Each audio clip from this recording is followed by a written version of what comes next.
Good afternoon. My name is Susie Lund, and I am a training coordinator from Ask Resource Center. I will be hosting this webinar today. Before we begin, I'd like to take a moment to share about Ask Resource Center. Ask is a family-focused nonprofit organization whose mission is to empower the families of people with disabilities. We provide individualized support, collaborative advocacy, training, resources, and leadership development for Iowa families of children with disabilities or special health care needs ages birth to 26 years old, and the professionals who serve them.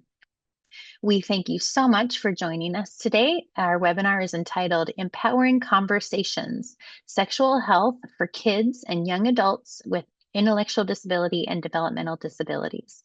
The presenter today is Val Cumming from Eyes Open, Iowa.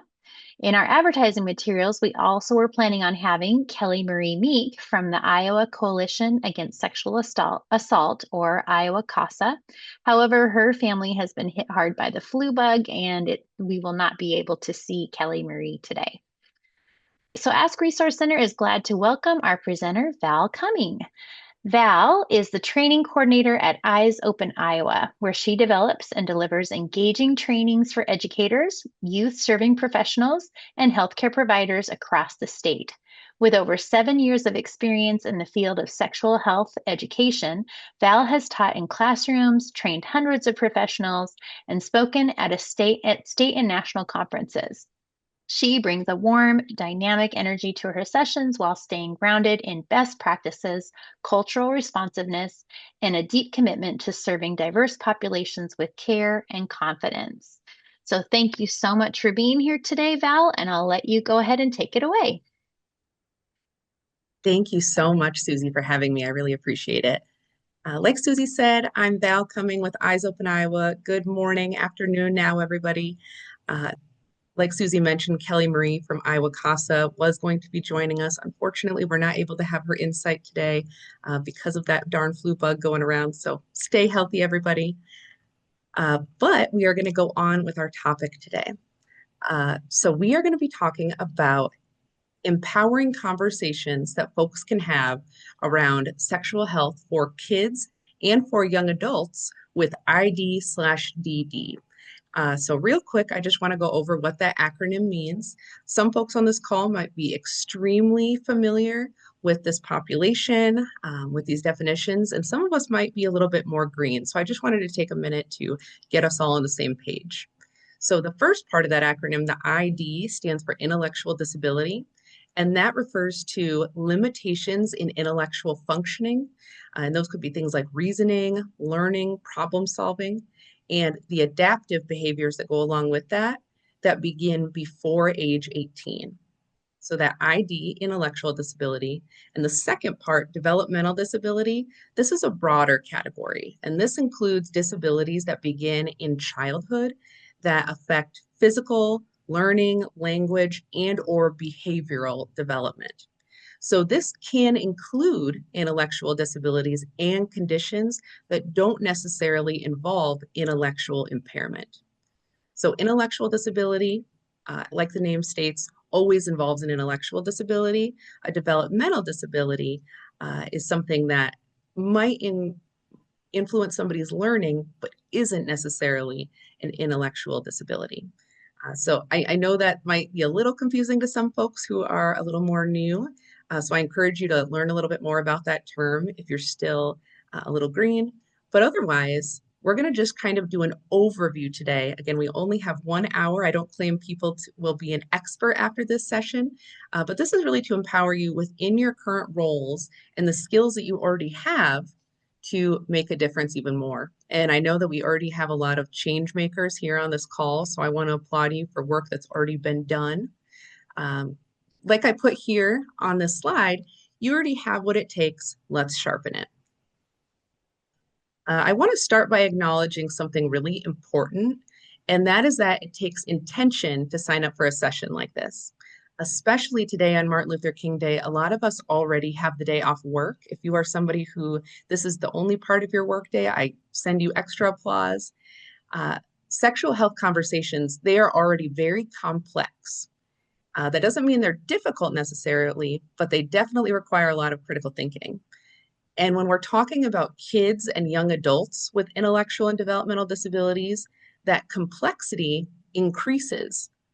And it's not because these individuals are incapable, but often because systems, stigma, and silence often make the work harder than it needs to be.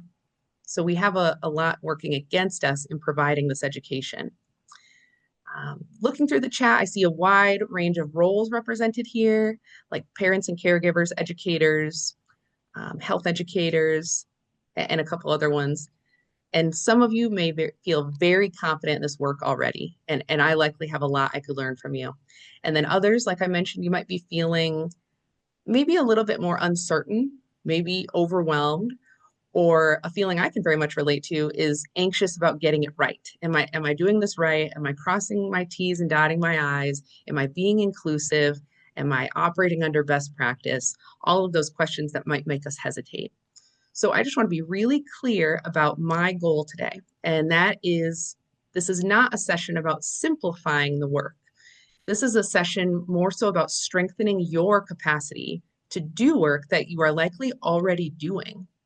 And oftentimes, unfortunately, you are already doing that work without enough support or the right language or resources, or perhaps most importantly, the right affirmation.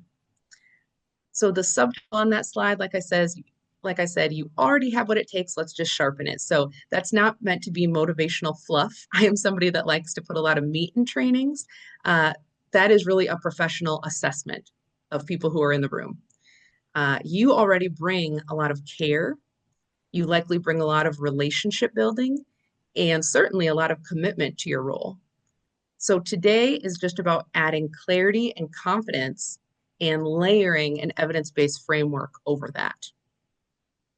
So before we begin, I just want to ground us a little bit. So I want you to think about one specific young person. It could be a child, a teen, or a young person with an intellectual disability or a developmental delay who you support, care for, teach, or work alongside. Someone real, someone you know. No need to put that in the chat or share aloud. Just think that in your mind. And I want you to hold that person in your mind throughout the session because these sexual health conversations can quickly become very abstract, especially when we get into the nitty gritty, the parts that are a little more boring, things like policies, curricula, best practices. And while those things absolutely matter, this work is ultimately about people. And that is where many of you in these roles thrive. There's a reason we chose these helping professions. And it is about real humans navigating things like bodies, relationships, boundaries, curiosity, and what to do with that curiosity, and vulnerability. They are navigating vulnerability, and we, as those who are guiding them, we have a lot of vulnerability as well.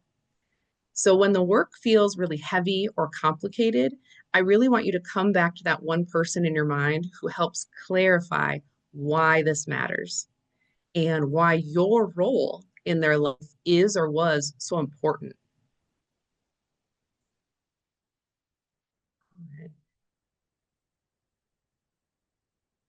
And here's just my name and credentials. So again, Val Cummings, she, her. I'm a certified sexual health educator and the training coordinator at Eyes Open Iowa. Susie, thank you for that warm welcome. A little bit about Eyes Open Iowa. We are based out of West Des Moines, Iowa, and we are an organization that essentially supports the adults who are in some way, shape, or form teaching sex ed. So we provide lots and lots of resources for adolescent sexual health education. That can be help that we provide to schools or facilities or educators themselves or to parents and caregivers. And then some resources for teens as well, a very wide array of things that we offer. And I'll talk a little bit more about things that we offer as we get in here. As I go through, please feel free to put questions in the chat. Some of those questions may just necessitate a short answer. If it's something that's more involved, I would be more than happy to go back after the session, do a little research, and share via email an answer with you after I do a little research. All right. So here are three things that I hope that you'll walk away with today. I want to talk a little bit about what the session is designed to offer. I want you to walk away with these three things. The first is a deeper evidence-based understanding of why sexual health conversations matter so much for kids and young adults, not just morally, because we know it's the right thing to do, but practically and developmentally. So a lot of us, we're already bought in. We know this work is important. We signed up for this webinar. Some would argue that we are not the folks who need to be bought in and understand why this work matters. And I would challenge that slightly by saying we often know that it matters through the heart. We need to understand why it matters practically if we're going to help others believe that this is true as well. So we're going to learn a little bit about how the practicality and developmentally that this is really where we should be investing our time, that these young people are worth that extra effort. Second, we're going to talk about some concrete strategies that you can adapt across settings, whether that's home, classroom, clinic, any of those things. And we're also going to talk about some trusted resources. And I want to say this very explicitly, not every strategy today will fit every role, and that's totally okay. Professional judgment is very much part of your professional competence. So the goal is simply to expand your toolbox, not to hand you a one-size-fits-all solution. I wish I could do that in a 1-hour webinar. That is something where, like a consulting service, one-on-one TA, that would be a better fit for something like that. That being said, however, if you do have those more specific questions, please reach out via email after the session. So taking a look at the why, we know that sexuality is a fundamental part of being human. Intellectual and developmental disabilities do not eliminate curiosity, desire, attraction, relationships. Those could be friend relationships, family relationships, and certainly romantic relationships. And it certainly does not eliminate the need for bodily autonomy. And yet, people with disabilities are often excluded from sexual health education, or perhaps even worse, they are given watered down, incomplete, or fear based information. And the data here is very sobering.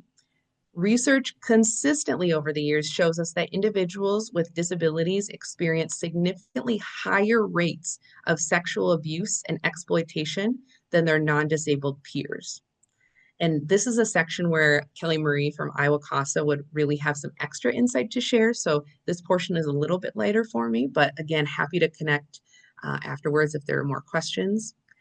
Some studies estimate that people with intellectual disabilities are 2 to 3 times more likely to experience sexual violence.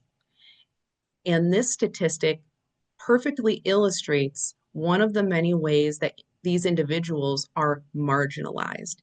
Some folks need that data to truly understand why these individuals are marginalized and what that really means.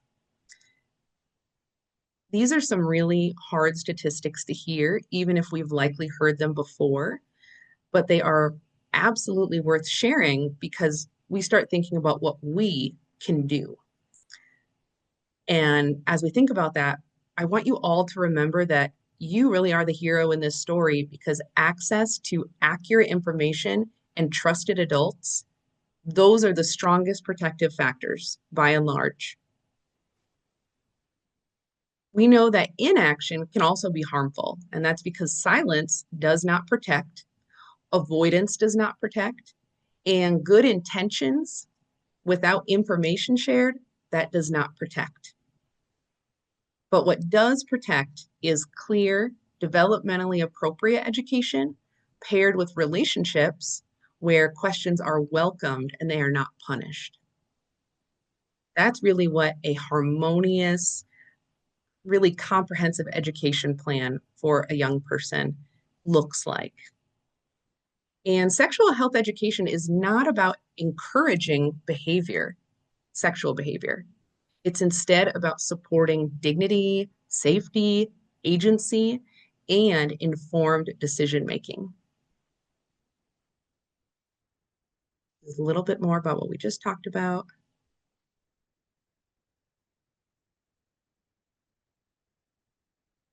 And same thing here. Sorry, I forgot to click forward on my slide. But yes, like I said, sexuality is definitely a part of being human. It doesn't erase that curiosity, desire, or vulnerability, and then the importance of accurate information. All right, let's get back to speed with these slides. Okay, risk versus protection. This slide I wanted to include because it captures a really critical reframe that many of us need. And I include myself in this as well. We know that silence or inaction increases vulnerability, vulnerability towards things like sexual assault.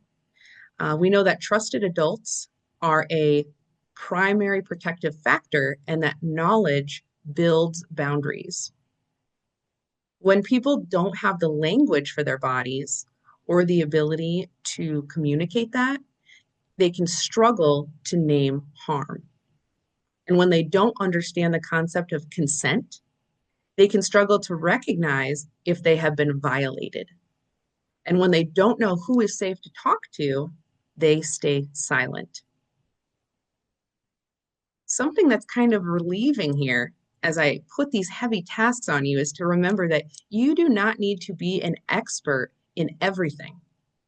You do not need to be an expert in all of these topics and all of the customizations that can be made to curriculum and all of the accessibility things that can be added.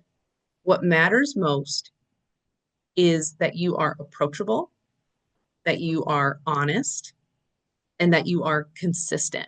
That reliability piece is really important. And give yourselves a pat on the back because many of you, simply by holding the roles that you do for likely as long as you have, you've already exhibited these things. Again, these are things that people who are in helping professions are generally doing most of the time. So, research in prevention consistently shows that young people, whether they are disabled or not, are far more likely to seek help before harm escalates when they trust the adults around them. That is prevention education in action. And that's where I begin to feel excited because this is preventing harm from happening instead of us, trusted adults, intervening after harm has already happened and we have to intervene. And that trust that young people can have that we will intervene if something has happened, that is protection. That is how we protect them. And many of you, again, already provide that. Maybe you've just never realized that you are putting a preventive measure in place simply by being a trusted adult.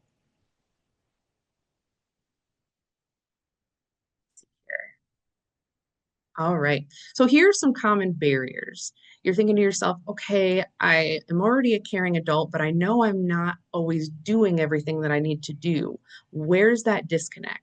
Is it lack of education? Is it fear? What is it? So I kind of summed it into three big pieces. Many adults say that fear is really the main thing that is stopping them. Uh, it is fear of saying the wrong thing, fear that others, there may be backlash from families, institutions, or communities, that backlash might really hurt them. People might think they're doing the wrong thing, and that young person may suffer the consequences of that backlash. Many feel unsure about what's developmentally appropriate or perhaps even what's legally permissible. So not only are we thinking, is this the right info for my kid? We might be thinking, am I going to get in trouble for sharing this information with my kiddo? And what I want you to hear here is discomfort is not a failure signal. In fact, I could reframe that a little bit and say often it is a sign of ethical seriousness. Those who have discomfort or fear often are the ones who understand the brevity of the topic very well. And they want to stay inside the lines, they want to do things right, they want to stay within best practice.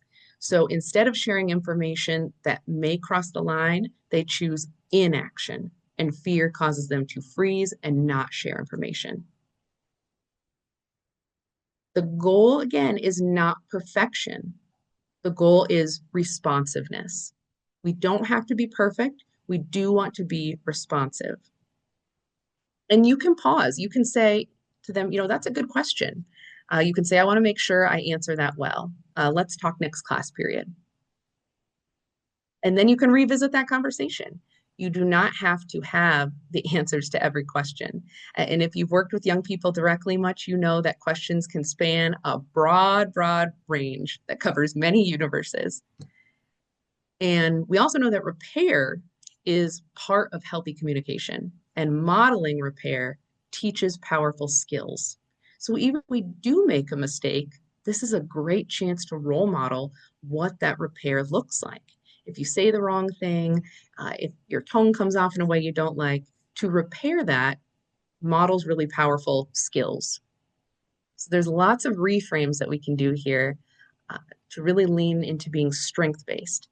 And I really like to do that because we have so many folks that are doing amazing work, that are very well educated, that are focusing on kind of the wrong things. And by looking at this gap, we're able to get a little more clear of an understanding of what is stopping these well-educated, well-intended folks from providing necessary information.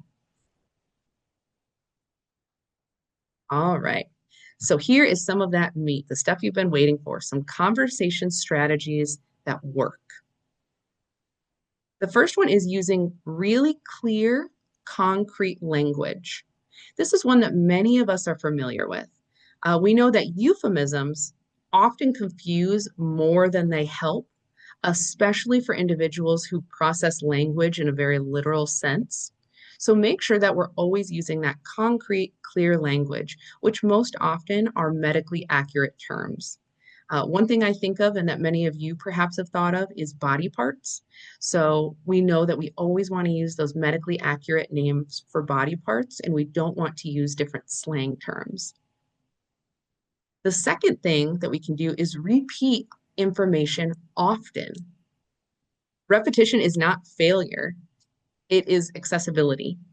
Sometimes as educators, we feel like if we say things twice, that means that we aren't giving enough valuable content, or we feel like our learners aren't tuned in. It is not failure, it is making sure that information is accessible. Think about kiddos who have a permission slip to take home for a field trip. How many times does that educator have to remind them that parents still needs to sign that slip? I think that happens a little bit less now with parents logged in on apps and things that are digital to stay connected with schools.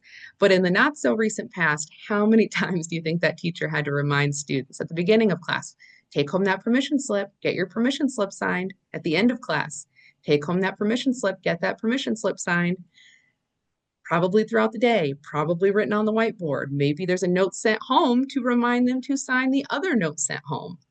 There are several different means that an educator might get that information to the student. Most learning happens over time.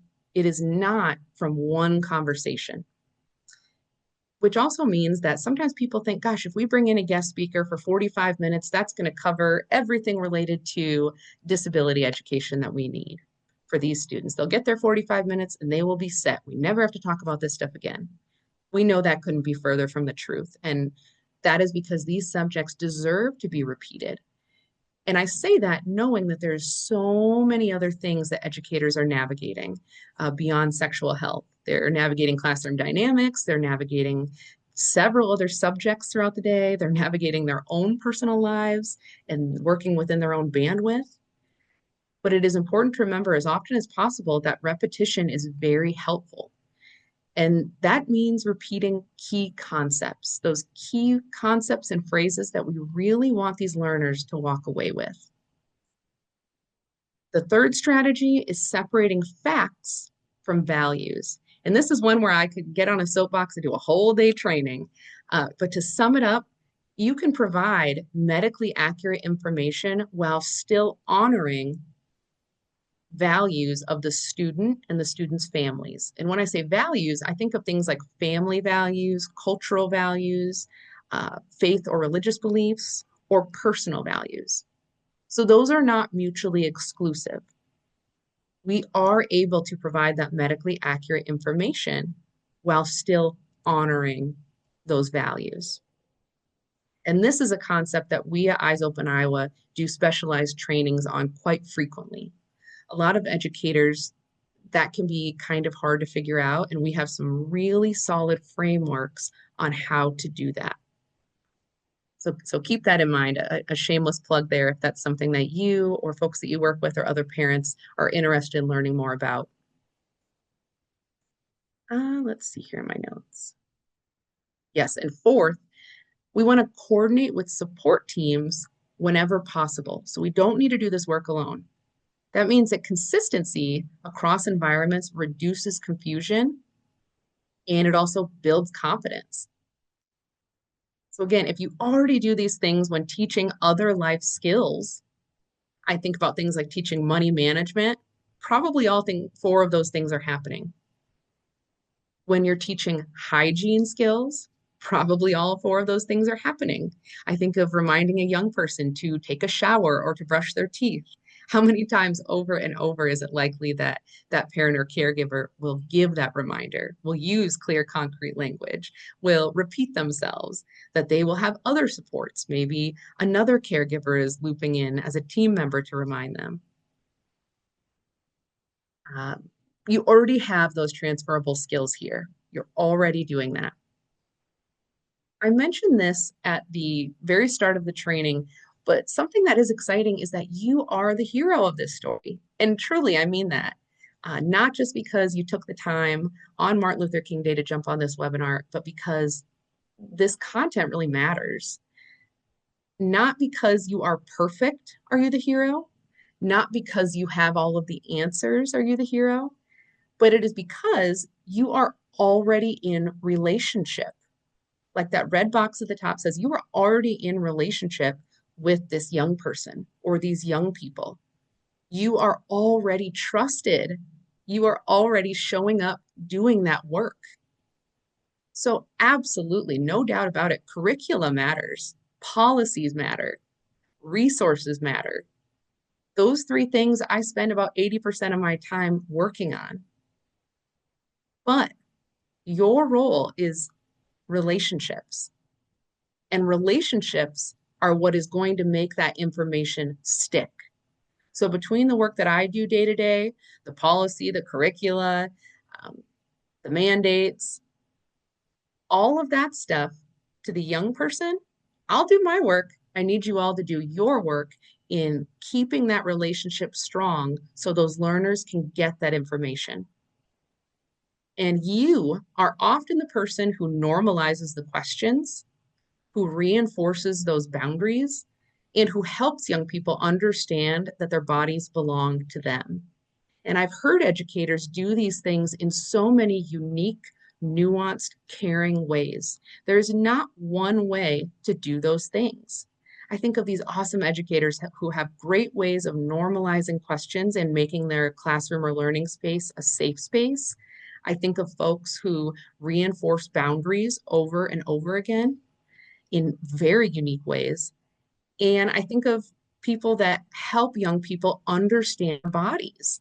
I even think of specific roles that do this more often than other roles. So, for instance, I think a school nurse is probably navigating bodies more than the math teacher. People in those roles are already doing that amazing work, and the relationship building, that is the bridge. You are often the person who normalizes those things. And it is not a small role, it is an extremely powerful one.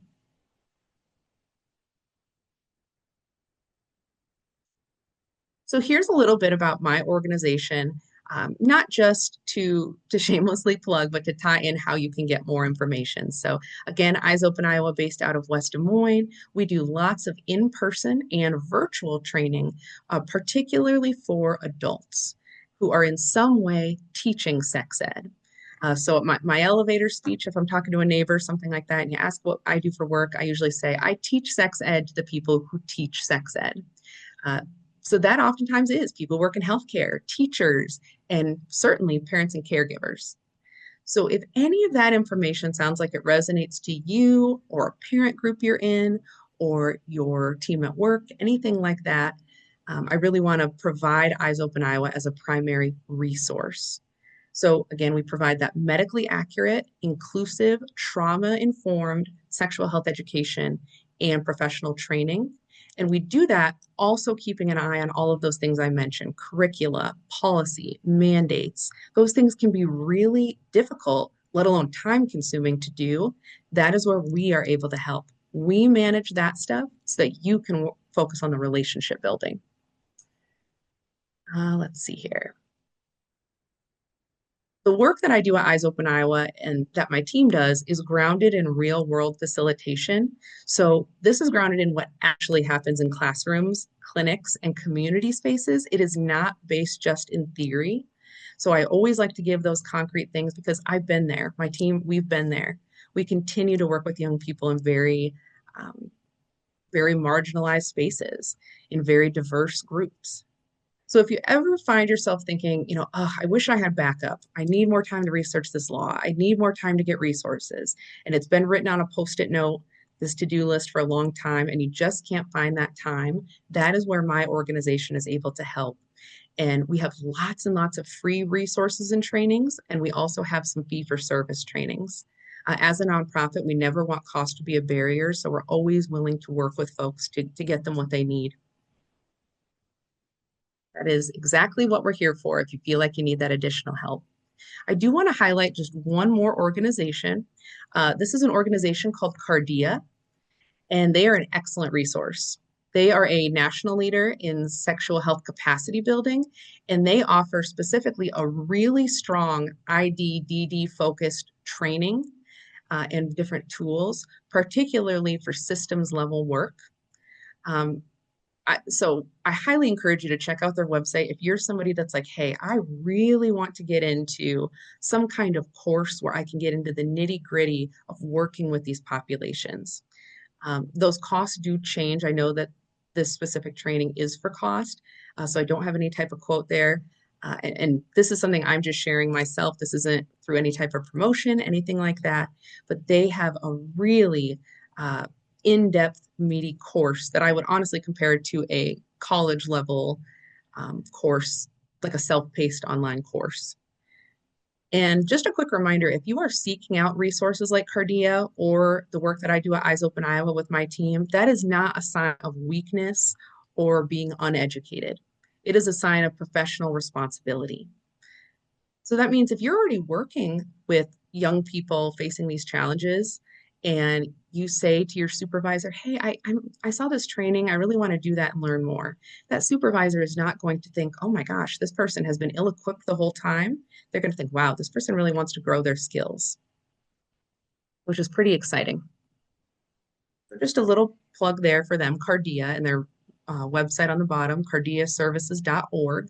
And you can find that training just by searching that ID/DD on their website. And it kind of varies. They have some more in-depth ones. They have some shorter, more bite-sized content as well. All right. This slide here I have on because this is often the most complex part of the work. And this also is a slide that could be a full day training. This is working with the families and the support teams. Many adults who work with young people say the most difficult part is working with the adults, whether that be their teammates, the support staff of that student, or perhaps their families. And this is where I want to remind you, here's a couple tips I can help with. I cannot eliminate all of that stress as much as I would love to, but here are three concrete things that I can do to help make this a little bit more harmonious. The first one is just remembering that shared language reduces confusion. So making sure that all of the adults who are supporting that young person are using the same language. So for instance, making sure that everybody who's working with that young person is using the same term for showering. Are they saying showering? Are they saying bathing? Are they saying washing up? Are they saying something else? Making sure that they're using that shared language reduces confusion. Another thing to remember is that transparency builds trust. This is a huge piece of the framework that makes sex ed successful. And when we say transparency, we mean we are making sure that We are centering the individual receiving the education, and we are also respecting family context. So we want families to be looped in on what these young people are learning and by what means they are learning. And that really is essential as a way to build trust. We know that trust takes time to build. There really isn't a way to hybrid that. And the last thing I want you to remember is that this is not a one-time conversation. It is an ongoing process that evolves over time. It is okay for that process to be imperfect.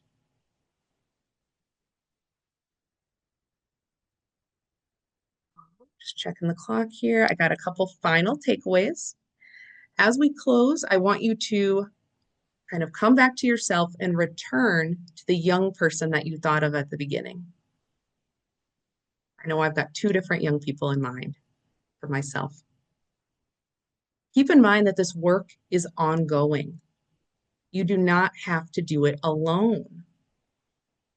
And lastly, showing up consistently, reliably, even imperfectly, doing that has real lasting impact on these young people. And like I said earlier, these are the areas where I start to feel excited when I present. I can feel that smile coming in because it is not a good feeling for us to feel helpless, like our hands are tied. But to know that we have tools and means to help these young people that we care about so much is very empowering. And to feel empowered is a great feeling, not only for our learners, but for ourselves as professionals and as caregivers. These small, honest conversations, they can absolutely change trajectories. They can absolutely reduce the harm that is caused to these marginalized young people. And you are uniquely positioned to have those conversations.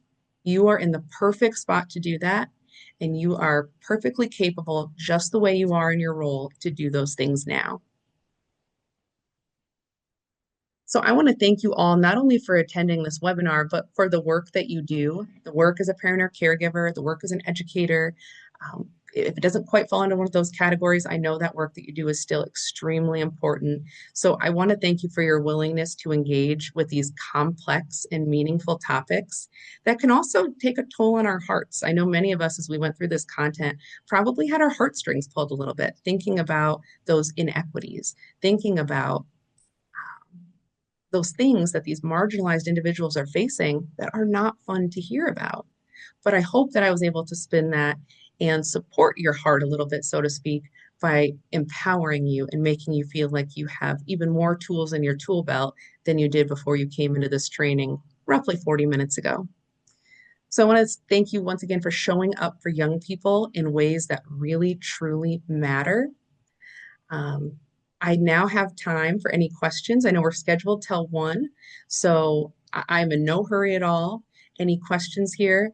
Please reach out via email if you have a more involved question, if you'd like to follow up, schedule a meeting, anything like that. And then at the bottom, I did put our website. It's eyesopeniowa.org. Highly encourage you to check out our website, including our calendar. It's under our professional development tab. That calendar lists several paid and free training opportunities. Perhaps the most exciting of those is our monthly lunch and learns. Those are offered generally on the first Tuesday of the month. They cover a wide variety of topics. Those are scheduled for just a half hour, but those lunch and learns, lots of really good material, and they are totally free. Totally free. We offer them at noon and then again at 6 p.m. Central Time. And we've just added another free series that takes place, I believe it's the third Thursday of every month at noon Central Time, and it's a parenting series. So it's helpful if you are a parent or caregiver, or if you are somebody who supports parents and caregivers in some way. So those are two great opportunities. We also have our paid trainings, two of our flagship trainings, Awkward to Awesome and Sex Ed Staples. The content is just what it sounds like. Those are in-person trainings offered at our Eyes Open Iowa training hall. So there's my plug for our organization. Highly recommend you check those out. We have some really exciting stuff coming between now and June on our schedule. Thank And you so thank you much for guys for being. sharing all of that. Yes, Susie, I appreciate you having me so much, and I've got plenty of time for questions or comments as well. I'm sure folks on here have lots of great things that they could. Yes. We have some people just saying how well spoken you were today, Val, and just thanks for offering this training. We do have a Thank you for question. the, How yeah, can a parent begin the conversation of sexual activity or sexual abuse? thank you so much for that question. I'm just looking at that in the chat here. So this question, it really is a conversation that begins from that prevention lens. Some people might see that question and think of it a little more as how do we intervene if we're suspicious something had already taken place. But ideally, we want to start these conversations very young, both with individuals with disabilities and those without disabilities. And that starts literally from birth, even young babies taking a bath, doing things like that. We're talking about bodily autonomy. We're talking about using proper vocabulary. So, for instance, in a bath, we might say, "Okay, I'm going to wash your penis now," or "Okay, I'm going to pick you up and wrap you in your towel," modeling what bodily autonomy looks like. Many of us are familiar with that concept. So, to get more specific in this question, when do we start talking about things like sexual activity? Talking about the specifics of sexual activity, this varies a little bit, but we start to see those conversations happening generally around fifth through sixth grade. That's what national best practice standards are really focusing on. And it's not so much teaching how sexual activity works, but more so the risks of sexual activity. So things like STDs, pregnancy, and as we learn about the risks, we are also learning about what causes those things to happen. So that's where we're talking about sexual activity. Talking about sexual abuse, and this is one where I really wish Kelly Marie was on here. This is really her expertise. However, talking about sexual abuse prevention can start from a very young age as well. Probably the most popular, I should say popular, probably the most well-known framework for that that many of us grew up with is the idea of good touch, bad touch. And that's been refined a lot over the years. But the idea still stands that even young children, preschool, kindergarten, even earlier, can know that they have autonomy over their bodies. And even if that's a word that they haven't heard before, they know that concept. So they understand that nobody is to touch them in any way without their permission, especially in any parts of their body where sexual activity or sexual abuse could be suspected. So we're talking about what some of those body parts are and when people might be engaging with those body parts. So things like toileting, dressing, other cares. It's very, very individual, especially as we talk about folks with disabilities. Those young people might have a lot less autonomy of their bodies, especially if they are getting help with those things related to using the bathroom, dressing, transferring, things like that. So those conversations may need to be perhaps even more frequent or even earlier if there's need there. So that is my long, long answer to the short question that it starts very, very early and it is somewhat varied and nuanced depending on the needs of that young person. And Val, I remember we were on uh, a meeting together and we were looking at a website. Do you remember what that website is that really showed some kind of developmentally appropriate times to introduce different subjects to your children? And I was looking back while you were talking and I wasn't able to multitask and find it. But um Yeah, that and would me be the, I believe the one you're probably referring to are the National Sex Ed Standards. okay, I think I know that website off the top of my head, but let me double check that URL here. okay. Well, while you're doing that, if there's any other questions, we would love to have them in the chat. I'm also want to just thank you all for being here for this important conversation.